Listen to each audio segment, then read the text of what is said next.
জনগণের পক্ষ থেকে আমাদের দাবি এটাই যে ডিসি সাহেব সমন্বয় করবে ওনাদের সাথে, কিন্তু জনগণ কোথায় যাবে?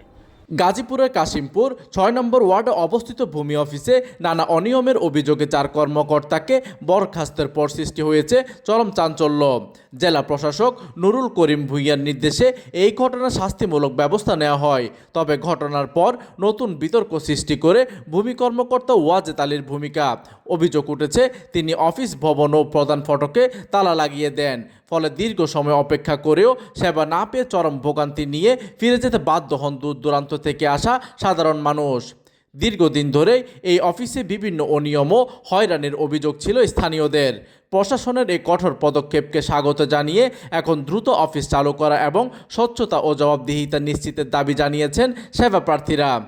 পরিস্থিতি স্বাভাবিক করতে পদক্ষেপ নেওয়ার কথা জানিয়েছে প্রশাসন। খারিজ আমার কাছে নাই, তো বললাম যে আমার একটা খসড়া দেওয়ার জন্য, ওনারা ব্যতিব্যস্ত দেখাইলো, দেখায় ওনারা চলে গেল। প্রতিনিধি মতিয়ার রহমানের তথ্য ও পাঠানো চিত্রে ডেস্ক নিউজ, দিগন্তের বার্তা 24, গাজীপুর।